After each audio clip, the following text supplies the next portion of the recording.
So that was fun. I know. I'm so awake now. Okay, Hi, everyone.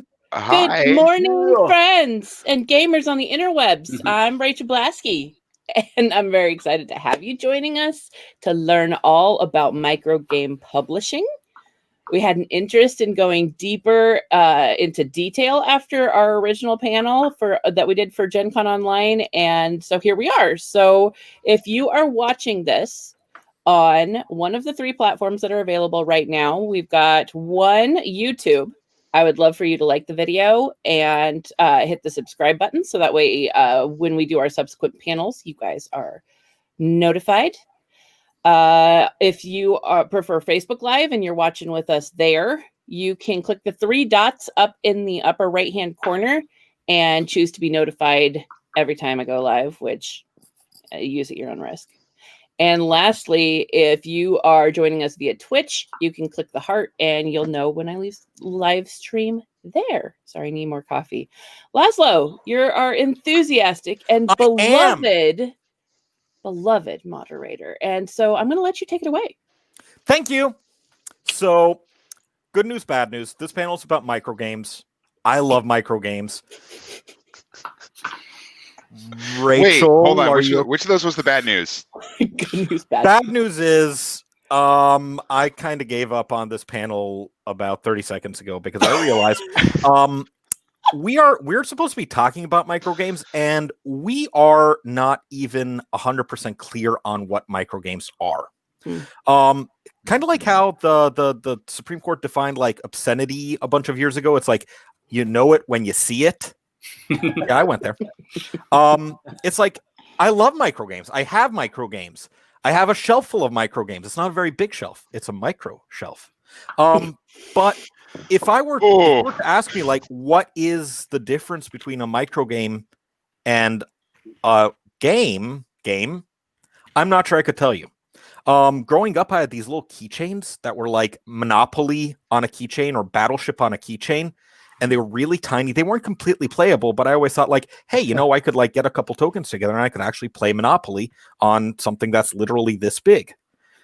But it occurs to me, since having entered more fully into the magical world of board games, that, you know, you shrink Monopoly down by 90%, you don't have a microgame. You shrink Clue down by 85%, you don't have a microgame. So I guess what I wanted to open this up with is sort of figuring out what this panel is actually about.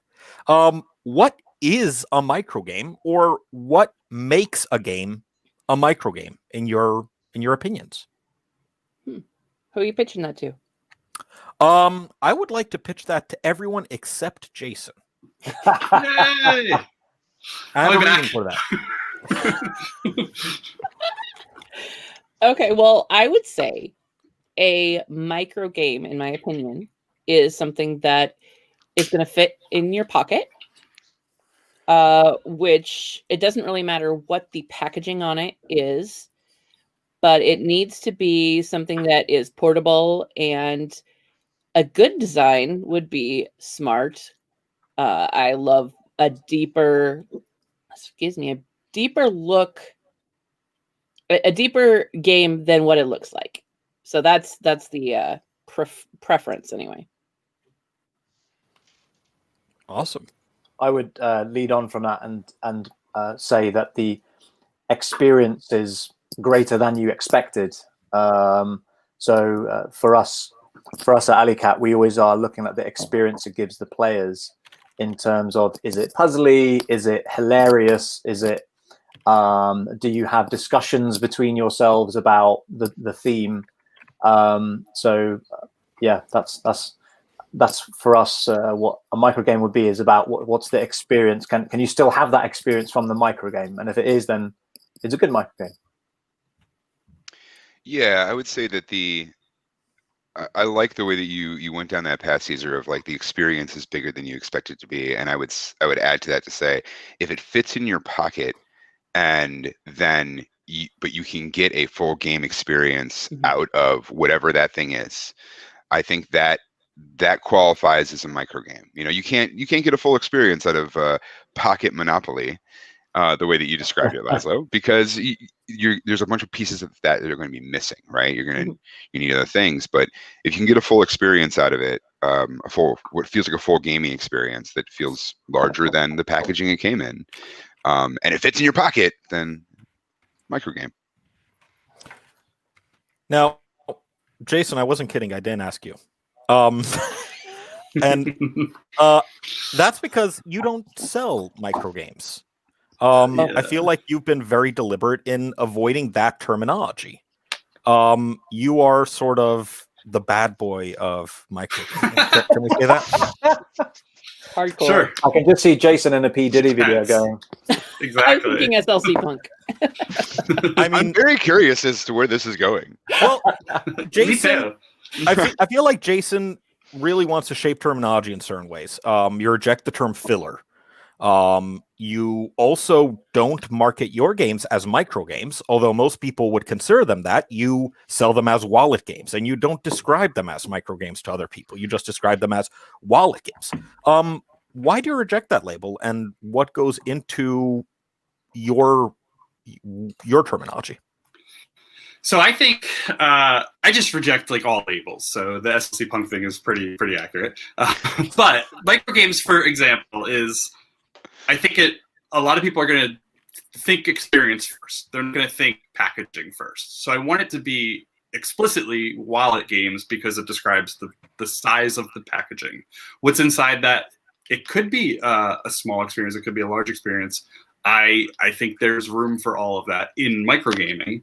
But I just think that starting with the word micro adds could get some bad thoughts. You know, it's not going to be, it's less than.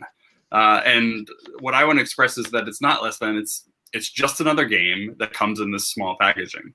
And we'll find ways to make it feel more than when needed. But I just don't like that initial feeling of less than.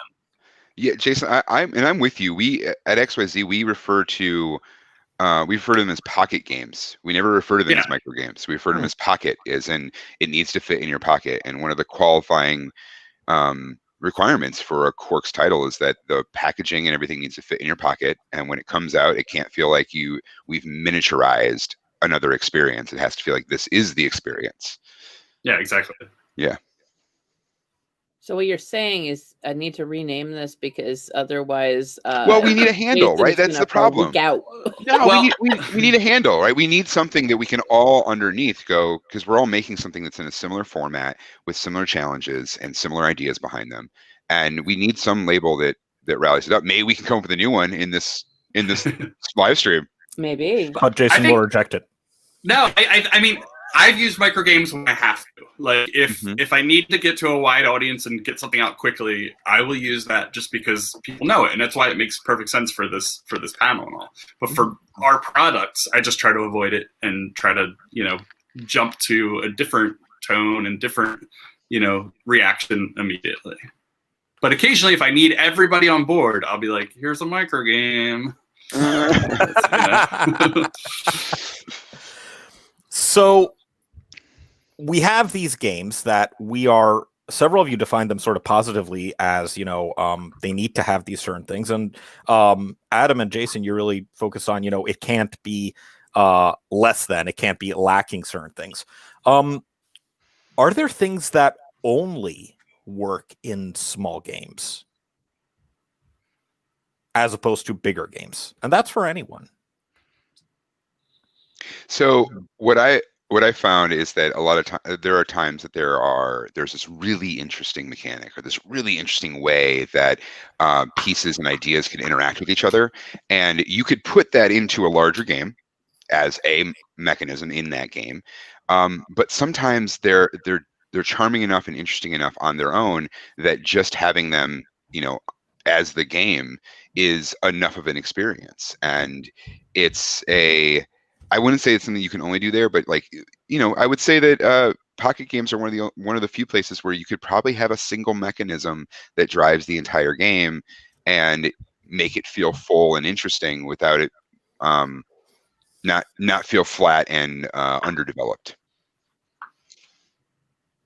I think another thing is, I think we might even talked about it last time, is just the element of surprise, where somebody opens up this little tiny game and there's a whole bunch happening. With a large box, everyone's going to expect, they're going to have their expectations. You can definitely, surprise somebody with a micro game. Yeah, I think the advantage is the portability, because it's more likely to be played. There's people that are going to go out to eat, and you have a chance to play something when you're waiting. It's just, I don't know. I think that there's major advantages to having that other games just can't compete with. Caesar, any thoughts? Yeah, I think I agree with all of you that it's when you get a little game, a micro game, pocket game, whatever you want to call it, anti-label, as Jason would like to be. I think that's a good way to be, actually, because one thing that I struggle with is, in the hobby industry, we love labels. We love to use the word worker placement or whatever, dice placement or rolling or roll to move. And, virtually all hobbyists know 70 to 80% of these type of mechanics, but as soon as you move it over into casual gamers who typically maximally play Catan or Small World even, or Ticket to Ride, they don't know these terms. no. And I know I'm digressing here, but a micro game a micro game's main benefit for me is the portability, but also the fact that you can expand on a single mechanic, and you don't even need to label the mechanic in the pocket game, except for hobbyists. And ultimately, it's about the experience and the fun and the portability. I have one other note on that real quick, is same thing, but you can work with new designers that have never been published before because of that. The lesser, the less moving parts and everything else. Smaller barrier to entry, yeah, exactly. So many first-time designers have wowed us and impressed us with what they can do in just a tiny product. And our first micro game, or the smallest ever game we ever made, Tinderblocks, was exactly that. It was a first-time designer who came completely left field and just said, "Here's my game. I've never even pitched it to anyone." And we were like, "Wow, we've got to sign up this game." So I think that's a really good point, actually, is because of the smaller barrier to entry, people can come left field or whatever to show you different things. That's the same in our area. I mean, Mintworks was the first, and he made it, and it was his first design. So, I mean, I think that it represents a breaking down a barrier of entry, and I think that makes for more exciting designs. You know what else is really cool about designing the pocket games is the art requirements are different than a larger title. Yeah. So we're able to work with artists that maybe we wouldn't get a chance to work with otherwise, or can fit us into a window in their schedule, because we're not asking for a lot of assets from them in order to make this game.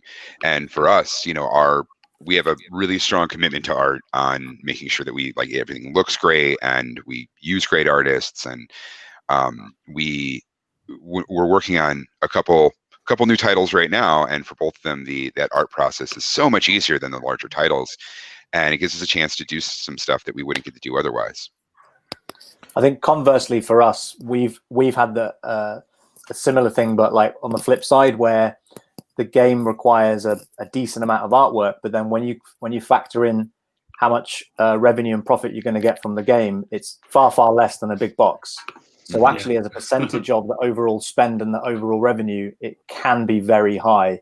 So, we generally, for art, we just spend whatever we need to for what the artist, because if we find a great artist, we'll just pay whatever they say. And that's our philosophy. But for micro games, it's so difficult, because you could literally blow your budget and have literally spent 50% of what you predict to earn in revenue.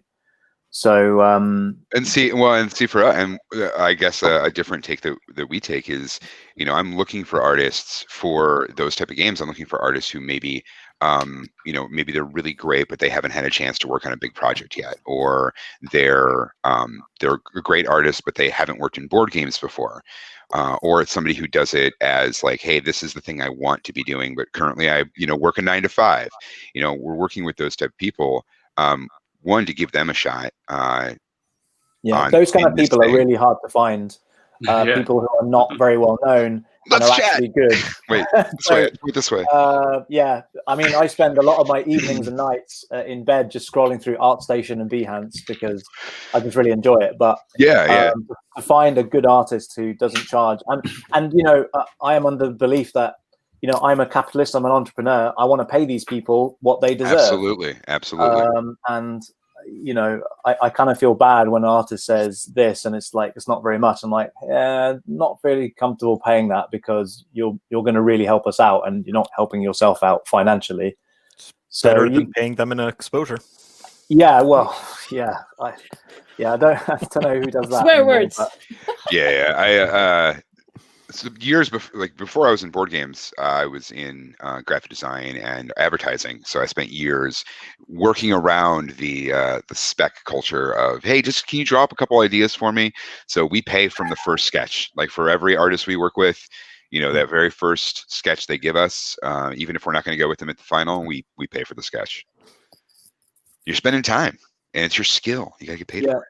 And this is again digressing, but some artists are really good at coming up with concepts and sketches, and it's definitely worth paying for their ideas because it's very difficult to get sometimes creative input that you or your art director or your lead developers can input into. I mean, that's most of our jobs here as publishers, is to help out with art direction, but sometimes artists are really good at coming up with that because obviously they're very creative people. I'm seeing some of the comments here, and there was one that's stuck out to me. Inepomucino from Twitch. That's El Nepomucino. That's Lauren, the communications director for XYZ Game Labs. Depending on the complexity, accessibility, you can teach and learn pocket games in less than 5 minutes. That typically can't happen in big box games. Now, do you think that is a function of a pocket game, or is that just sort of a lighter game as a whole? I think there's a chunk of them that can happen. I don't think it's required, but due to the size, it can happen way more often than anything else. I don't think it's a necessity, but I agree with Jason that it's just because of the fact that they're small. And Tara, go ahead. Well, it's one of the core requirements of a Quarks title for us. So you have to be able to teach in under 5 minutes, plays in under half an hour. Our mission is invent new gamers, right? So we want pocket games that are gonna be a nice filler or something interesting. I know Jason hates the word filler, but it'd be a nice filler for any game, for a hobby gamer, but for someone who's new to gaming like this, hey, this could be their first experience. Their first experience trying a tabletop game over a pint or at a dinner table or waiting in a line with somebody. So we definitely want to be able to have something that you can learn real quick and then get into.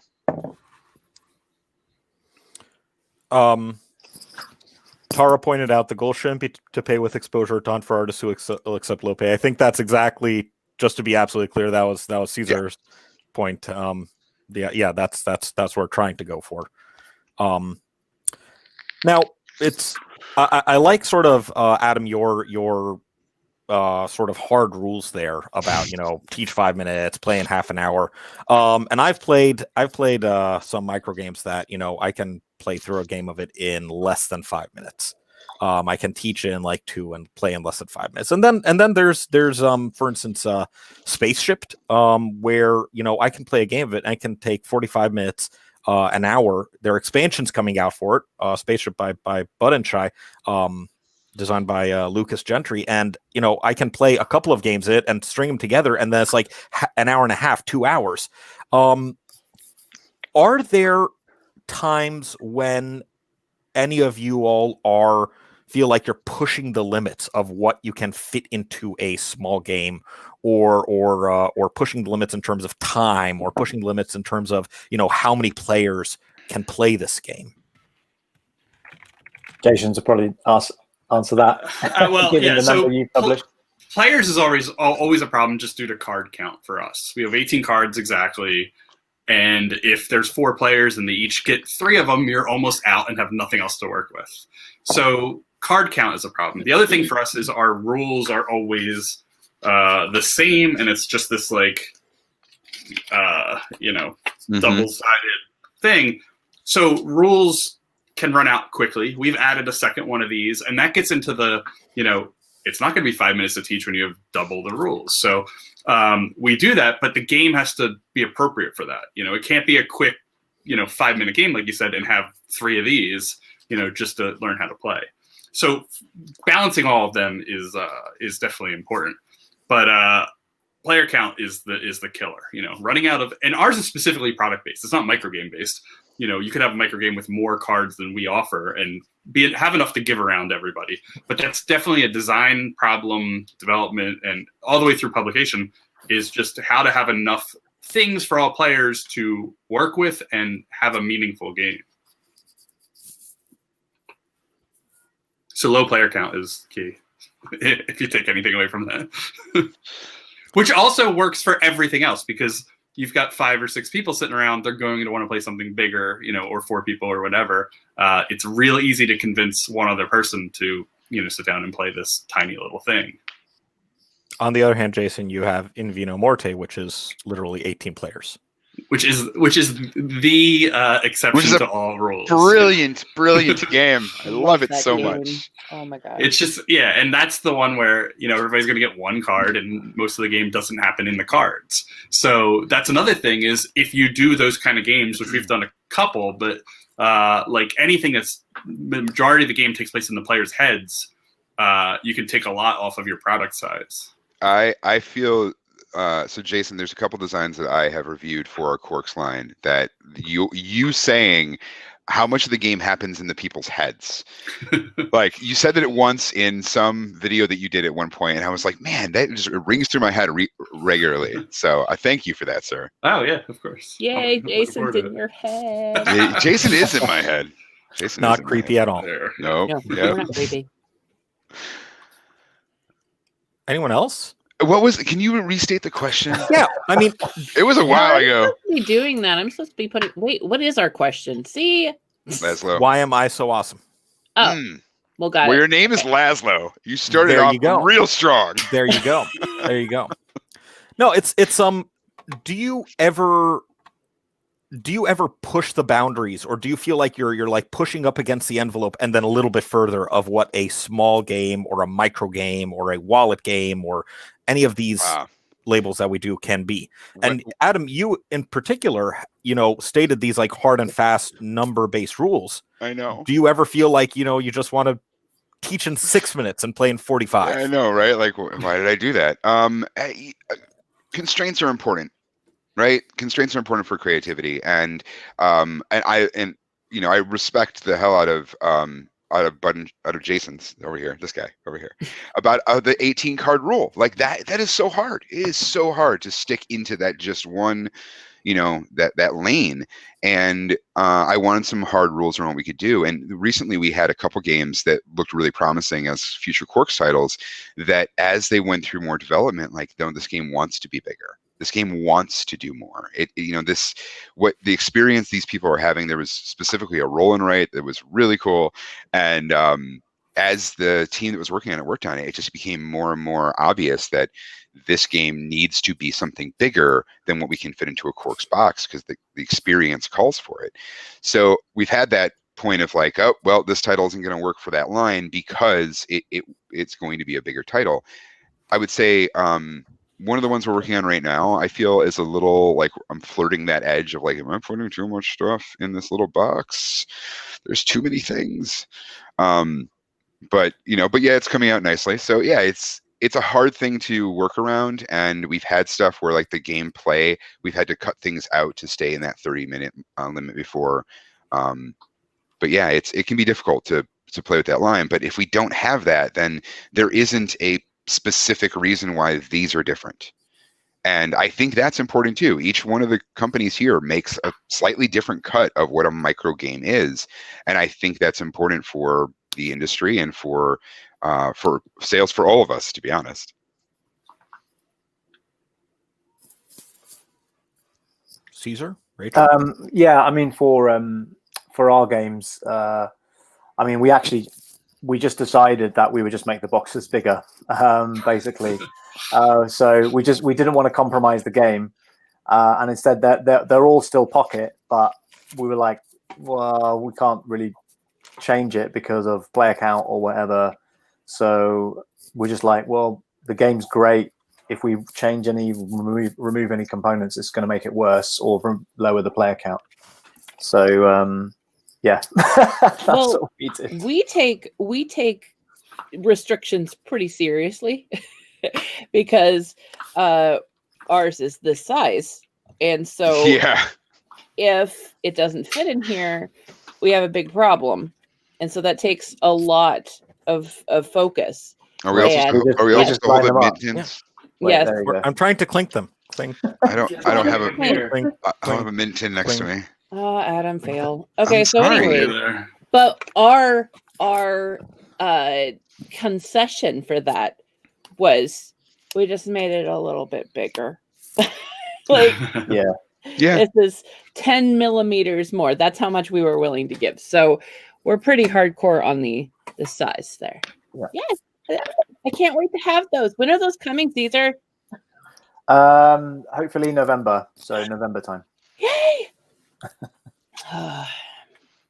Just, this year and all that, we've all been impacted, particularly if you're printing in China Tell and me Europe. about So. I think this year and all that was enough to explain it. Right. Yeah. Let's I not think get you into can. that. At this point, I think you just can go. And everyone goes, "Yeah, I know." Yeah. Yeah. 2020. It's the year that keeps on giving. Yeah. Yes. What are Well- we trying here next, Laszlo? I have got all my tickers ready. How exciting! Well, no, I want to follow up on that. I want to expand on that a little bit more. See what I did. I like it. Yeah, we see. Yeah. We see. Speaking of size and fitting all the things into the box, how do you maximize your components in a small game design? Like how do you fit all of that in there? I know, Jason, you don't really do a lot of components in your traditional wallet line. No, we just simulate them with cards that behave differently or look differently. And So there's that's, I mean, you won't see a lot of games of ours that have this, like all cards that are held in hand just because you can't take a good photograph of it. It doesn't look like a game with components. It just, just a little card game in hand. So we just try to fake them in any way possible. On the other hand, Rachel, you have like fully screen printed minis coming out in Mint Co-op, right? Right. We have all sorts of things that are coming out, and I think that we have at least probably 30. See, when I'm cheating, this is what I use. See, it's got all of the everything in there, but I think that once we came up with Mint Delivery and how it had so many bits, that's when we had to increase our size for a little bit.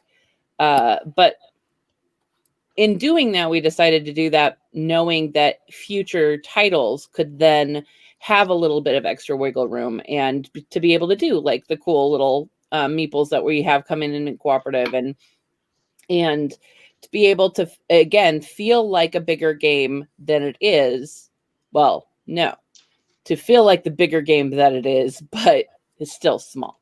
So, yeah, I think that you have to be able to reuse things, like in our worker placement, where using it as worker and currency. It's just streamlining and making sure that all of the bits have very specific and multifaceted purpose.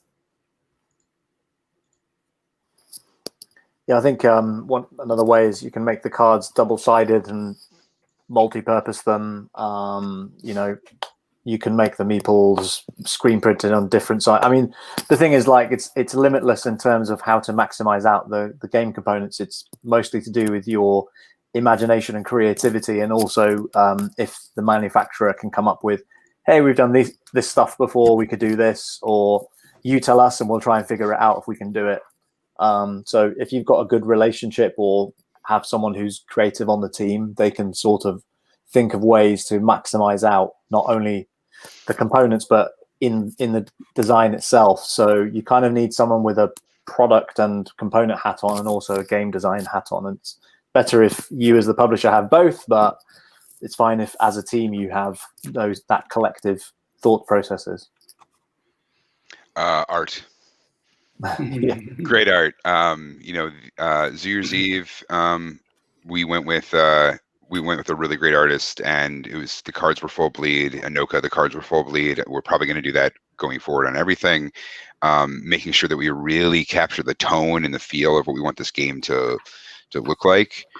For a few of them coming up, when we have bits, they're going to be the component materials will match the theme of the game. So we have a game coming out about plants, and all the little bits you're going to get are going to be wood. And it's definitely something where you just lean into whatever the theme is as hard as you can, and don't skimp on the art. Mm-hmm. So I have a question for Caesar. I know I'm not moderating. I swear I'm not moderating. But I want to know, like, when you did Tinder blocks, how did you decide how many with a dexterity game? How did you decide what to cut and what not to cut in terms of components that are going to fit inside the tin? When the designer originally gave it to us, it was actually in a tin that was very similar to Mintworks, a very small, but actually, yeah, and fewer wooden logs and cubes. But as we played it, we realized because the game has player elimination, which is something I don't actually like to have in any of our games, but because it's so quick, it's fine. That there will be some players who can play till that component limit, and it will kind of feel unsatisfying. So we just tested it to the limits, literally, of how far can people go, and then we just said, okay, well, that's the component limit. So it's just play testing and knowing what is satisfying for players, and ultimately that's what game design is. What is when you're playing? Is it satisfying as a puzzle, and is it satisfying when you win, and is it still satisfying when you lose? So we just took that approach and fitted that to the components. I also feel like, if you don't mind me putting in a quick ad here, I feel like some of the things that you all are saying really like drive mechanics as well, unless I'm mistaken. Like, I have always hated worker placement games. It's been just a genre I do not want. And then I tried Mintworks, and the fact that it worked as currency and workers made it feel a lot less limited, a lot less sort of constrained, and I ended up really deeply loving the game. I feel like one of the things that people are always raving about in Sprawlopolis is, the cards are double-sided and they double as these goals.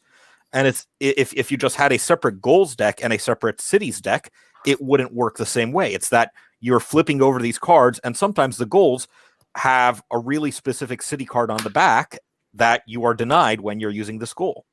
So do you see like an opportunity for synergy there to have, the constrained components and your attempts to maximize the components, drive your mechanics in a positive way? I think Adam, you can. Yeah, constraint breeds creativity. Okay. That's really what it comes down to, right? Like that's why there are constraints on making a pocket game, right? It's so that when we run up against those, we go, okay, what other way can we solve this problem given what we have in this box, or the footprint that we're trying to reach, or the time limit we're trying to reach? Yeah, we say with our challenges, like worker placement, how do you do it in cards only when you don't have workers to place and you don't have things to get once you place them? And we had like 150 entries to that contest, and half of them are really interesting and good. So yeah, it can work. It definitely can work. Yeah. How can you tell when it's not working? How can you tell whether it's because the design itself needs to be rearranged, or if the game is just getting too big for its format? Like if you're creating a game and you know things aren't fitting together anymore, how can you tell whether you need to go back and you really need to let that constraint build the design, as Adam is saying, or whether you're simply playing in a field that's too small? I think it happens. I think as soon as it's just not working and it's just due to your amount of components, and you're trying to give people more stuff, and you're trying to fit things in, and you're filling a card with 10 different multi-purpose, like it just all starts to be a mess. And then it might be good when it gets bigger. It might be better, or it just might not work at all. But I have a lot of the opposite where it's just too small. Yeah. Like, we talked about OneNote working, but OneNote cannot work quite a bit. Yes. And it's not even that it's just too small, but like we get a lot of the same thing that's too small. I mean, in dozens and dozens of similar style games. Like we see, since Sprawlopolis, we get a ton of tile laying games, and a lot of them put stuff on the back and make it Sprawlopolis but something else.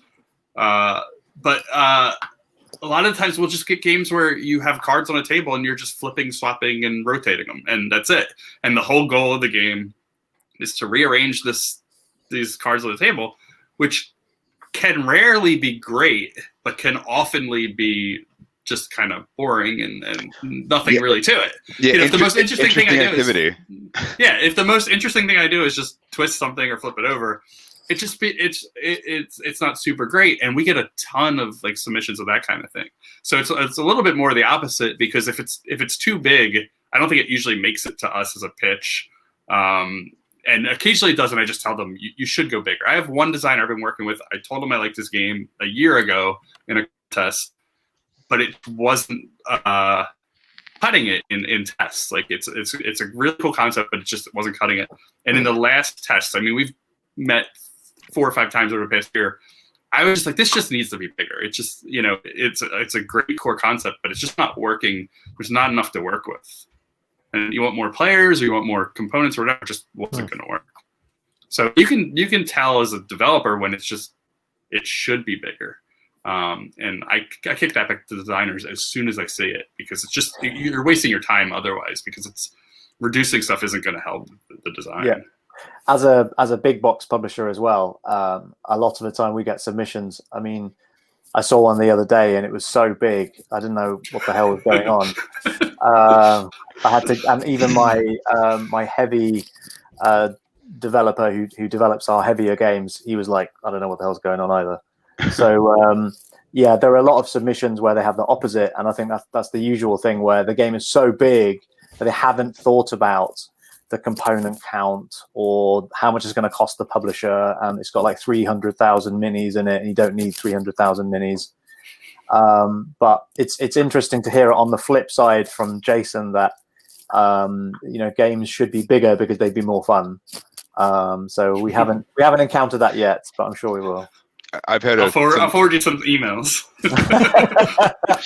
I've had a similar experience to Jason in just the fact that there's not, it's too thin. Like the experience is too. I mean, and this is coming from the guy whose company published Anoka, which is essentially rock paper scissors that looks really great. Good art, but it is. Yes, we wanted to make the best version of rock paper scissors there could be, and I think we did. Yeah, it's easy for it to be too thin when you're dealing with a small, like a pocket game. And it's also easy to try and stuff too much in, and you know immediately when you're like, oh, the meter that I'm trying to use, the bits are too small to do that, or the numbers this goes up to are wrong, or you've got too many pieces I'm controlling and it doesn't make sense for me, right? Like all those things start to happen. As soon as it starts to feel claustrophobic is when I go like, ew, this is probably not, this should be bigger. All should be bigger. Rachel, any thoughts? I just love the streamlining that it really, if it's getting too big, then it loses the charm for me. I feel like it being so focused and elegant is what I'm looking for. And if you add too much, I mean, me as a gamer, I get overwhelmed by bits. I just got Edo Deluxe the other day, and I got overwhelmed just punching it. So I really appreciate the simplicity of a really good microgame. Now, let's go in sort of the opposite direction here. The very first microgame I got was Twin Stars, published by Bud and Shy, and actually designed by Jason and Mike Mullins. Yay! And it's a Bud and Shy 18 card game. We know how many cards there are in it, but in each individual play session, it's actually only 3 cards used, a scenario and 2 characters. I mean, we're talking about microgames in this panel, but this is a micro game among microgames. And I think it could be useful as sort of a case study of sort of the design and development processes that we're talking about today. Jason, could you share a little bit about walking us through how you developed this, where you got the idea for it, what led to the format of it, how you developed it over time, play testing, prototyping, all of that? So Twin Stars is unique to us. It's unique to me as a designer. It's unique to us as a publisher because we have subscribers, we have games going out all the time, so we have different ways to get things out to people. And we're always looking for like little tiny stuff, like really tiny, couple cards, and that's it. What can you do with a couple cards? Expansion or a game or even a game accessory. We've done some little things that are like cards that sit on the table as you're playing other games and things like that. As a designer, I was kicking around some designs maybe in like 2016, and I was looking at solo stuff because I don't like playing solo modes of games as a solo player. I like playing a solo game. So I don't have to read the rules for multiplayer, subtract some, find the solo rules, and figure out how it all works together. I just like diving into something that's solo. So I looked at this game, making this game Twin Stars, where it was this big story in a couple cards. You have these characters, and they have a whole bunch of theme, and they're trying to do something like a sci-fi trope. And the first one we did was escape the brig. So these people are locked in some sort of jail, and you're trying to get them out of there. And how can we do this with just a couple cards and some dice and tokens? And that was the thing, it was just provide your own dice and provide your own tokens. So that was all kind of from the design side. I was looking to do solo only, small but big story. From a product side, we were looking for little tiny content. So that kind of merged in my reasoning for all of it. A lot of times, for me, it can come from I can have a publishing influence on my design if it's something that we're going to release, which is different than a lot of designers. So that's kind of a hard one to go off of. But I kicked around to Mike Mullins and was showing him my format, and he was interested in doing more characters and scenarios in that format. It's fun because we initially were going to release it as stretch goal games. So every sci-fi game that we made would have a stretch goal version of this game. And it was just 3 cards. And it happened for a little while. So it was initially called, I had a note here, I think it was called the Pod X. What do we call it? We need a new name for the solo Pod X dice game. Pod X was one of our games that had really cool characters. That this was the first one we were going to release it as a stretch goal for. So it was a weird a release method of making these tiny little 3-card games. And then eventually at the end, we were going to make a wallet out of all, 18, whatever 6 sets got us to 18 cards. So, I don't know, that's kind of the product side, but from the design and development side, came from a dice mechanic. It was just roll 2 dice, apply 1 to each character. And after they're applied, if they make combos, which are based on the characters have, different things that they can do based on the value of the die. If they make a combo, things happen on the scenario. And the scenario was always just driven by the characters. If they don't make a combo, remove 1 die and reduce the other one by 1, and then roll again. So it was just this simple die mechanic. roll 2 if they combo, if they don't, reduce 1 and reroll the other. And that got us through like 24 characters of just different things that they could do based on dropping dice down, move dice around. And then the scenarios were just different, escape the brig, fight. Oh my God, Laszlo will know the names better than I do. But they're just all sci-fi scenarios. You're in a space battle. You're gambling. I have the game here. I don't even know what they are. Anyway, that's kind of where it all started and came from, and built from there.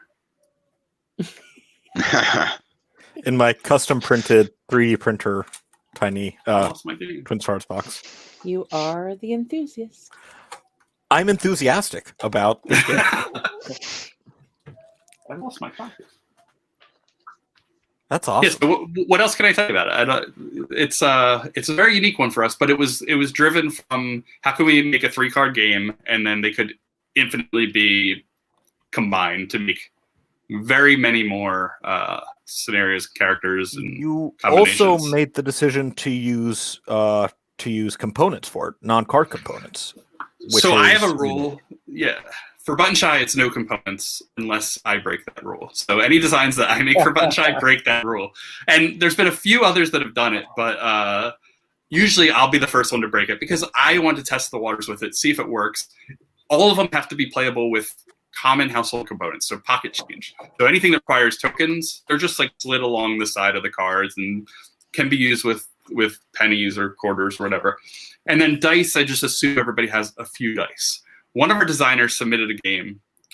I'm not going to say his name. I will. Chip Bouvet. Universal Rule. It uses like 75 tokens to play with 5 players. It's a 4X, space battle game in 18 cards, but has 1 million, tokens. And I was like, all right, people can 125. 125, 5 players.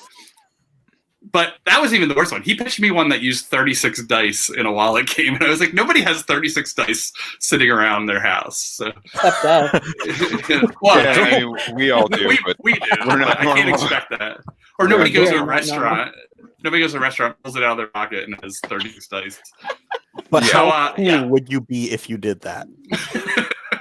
Cool is relative in this. I don't know if cool's the waiters But would yeah. gather around. I think for 3 cards, it had to have components. We weren't going to have any legs with this 3-card adventure scenario game if it didn't have something other than the cards. That's getting into real tight design space. yes. I'm seeing some really cool comments. I want the questions to be asked, Mr. Moderator. Can I ask one more question? Uh-huh. You're the Okay. moderator. I am. You're in charge. Absolutely, I am. Could everyone please send me $20? Oh, Oh, sketch us something first. So this is sort of an interesting panel because you all are wonderful people and delightful people, and some of you are even good-looking people. You are also, very friendly, but also potentially rivals in the marketplace, as is basically everyone listening here. So with that in mind, everyone here is a potential industry person, a potential industry adjacent person, a potential designer perhaps, and some of them might be thinking, why should I think about designing a microgame? Several of you mentioned that you get first-time designers in this. What would lead someone to doing that? Why should they try to do that? Is that for designers or us as publishers? That's for you. That's for you, publishers. I mean, for us, I think we discussed this at GenCon, if you guys can remember, but I think we're all in agreement that we practically have a niche within a niche within a niche. So for Button Shy, it's 18-card wallet games, and none of us do those. For Alley Cat, we're trying to do more mass market pocket microgames, mostly dexterity, or at least games that casual gamers or even non-gamers will understand in less than a minute. And then, you know, the other two can speak for themselves, but they have their own niche as well. So for us as publishers, I think that there is a demand for the type of games that we're trying to produce ultimately. And I think that each of us have found those niches, and probably, and I can't speak for everyone, but I enjoy making those sort of games, and Jason and Adam and Rachel must enjoy making those sort of games. And ultimately, as a publisher, you have to enjoy making those games, because if you don't, then why do the job that you've decided to do, you know, as director of the company or developer of the company?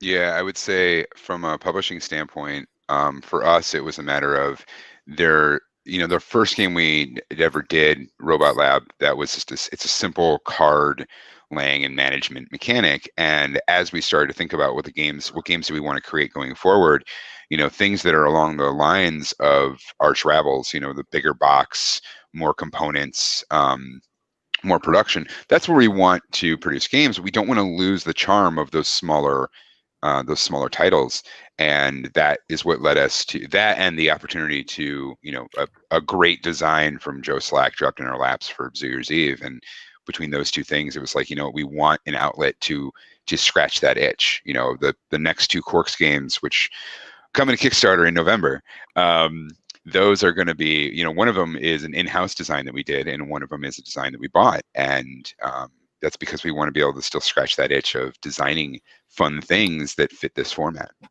So, question then, since you have an in-house design, what made you want to design it that way instead of doing a larger game?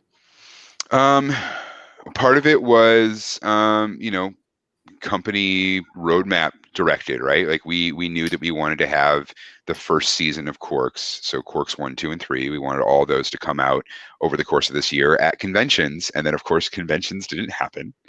Some of the submissions we got ended up being bigger than we wanted to put in that box, or too similar to other things we have on the list. And I, one of the two Quark styles that we'll announce in the next month or so here is a design that I've primarily worked on. And for me, it was, you know, it was a passion project. It was like, oh, I want to see this come together. I want to see this end up, you know, being something good or interesting that we're going to do. And we had 4 different people internally working on different ideas for what that slot was going to be. So I would say that for us, we like making these games in this format. We like having them. I think that they are an interesting design challenge and an interesting product design challenge. So they're interesting to make from that standpoint. But then to Caesar's point, there's a place in the market for these type of games. And I think even more so, there's a place in the market for all the different flavors that we are all playing in. And I realize that we're going to cross over into each other's streams from time to time, but we're all friends here.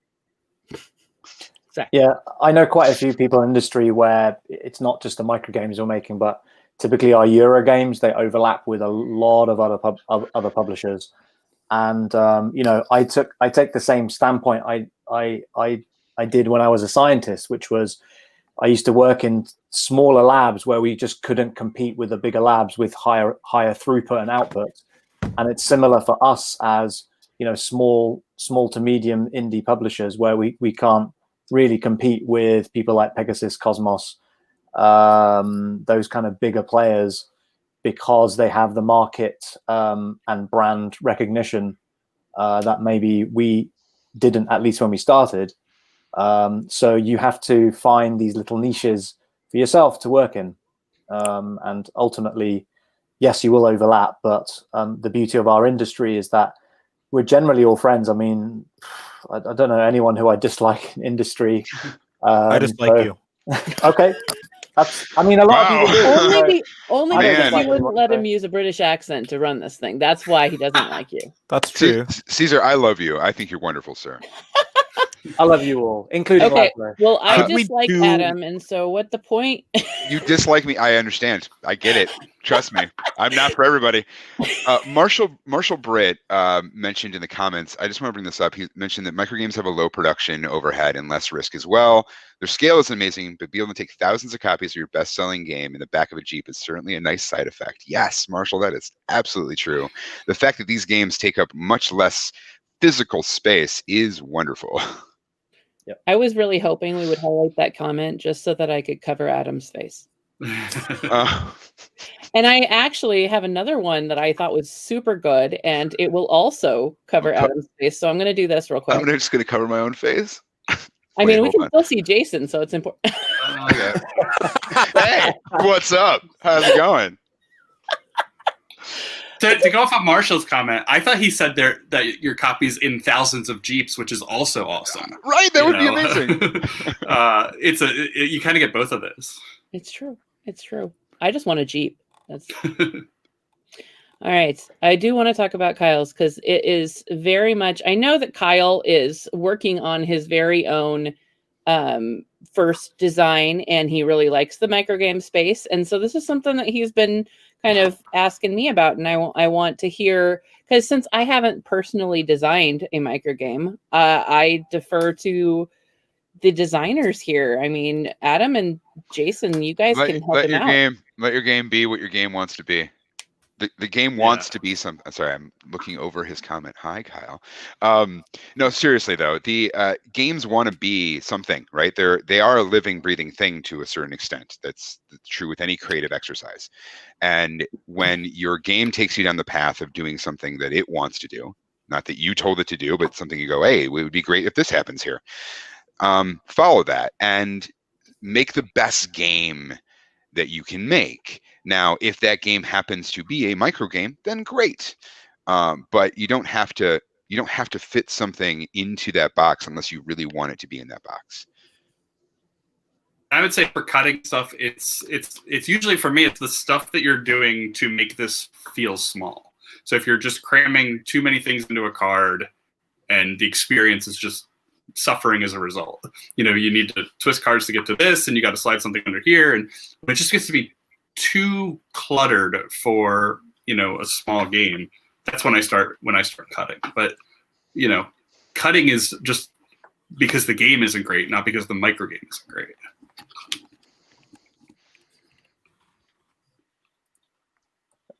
All right, Laszlo, you're in charge again. If we could do like 1-sentence summaries, what would you tell a designer? Why should a designer design a microgame? 1 sentence from each of you. For me, it's push the boundaries. Make something nobody's ever seen before. Mine would be spend less time on your design. You'll knock it out fairly quickly. That was 2 sentences. Well, Yeah, Jason. Yeah. You're rejected. There was a comma in the middle. And I also don't obey grammar rules as well. So I don't like labels or grammar. Labels. SLC Punk right there. 2 sentences. Take that. Embrace the constraints. I like it. I feel like all of those also speak to the comment we were just discussing, Kyle's comment. These are the best people to get this advice from, and I love the idea of these constraints not being a negative, these constraints being a positive, and these small games or micro games or anything else we call them, becoming something of their own that they wouldn't be if they were in a box the size of Gloomhaven. This is true. So we're up against our hour. So do you have anything else, Laszlo, before I take us out of here? Thank you, everyone, for your comments. This has been tremendously interesting for me. I hope for everyone else, but for me, and that's really what counts. That's Awesome. the secret, is Laszlo just runs this by just being like, what do I want to know? Screw everybody else. I just want, what do I want to know? Right? Well, thank you so much for joining us this morning. I hope you learned something new. And if you would like to join us again next month, we are going to talk more about kickstarting, how does that look differently in a microgame space versus a large, expensive type game that you need to get funded. So that requires specific considerations. And I'm going to go ahead and drop a link to that into the chat here real quick. And congratulations on Button Shy and the Button Shy board game bag. Our thank you. Game bag?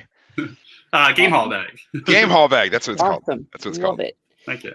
And so when you see that link in there, you can click on that right now and click set a reminder. And thank you again to our guests. They're passionate about microgames like I am as well. And we have our enthusiastic moderator. And I really appreciate everybody giving me a little bit of your Saturday. And if anybody would like, and I'm going to just show that real quick. That is going to be the Kickstarter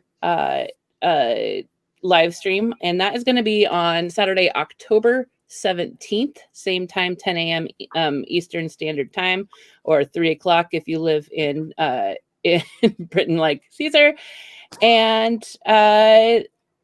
if anybody would like to follow any of the guests on our panel, our outro will show a multitude of ways to get all over the internet and find all them the ways. It's all the ways. But you have to watch it by dancing and put your hands in the air like this. Absolutely. Can we all dance to the? Can we all dance our way out to We, the outro? we won't be seen though. That's the shame. You can. I'll see it, but so until next time, friends, be well and make games.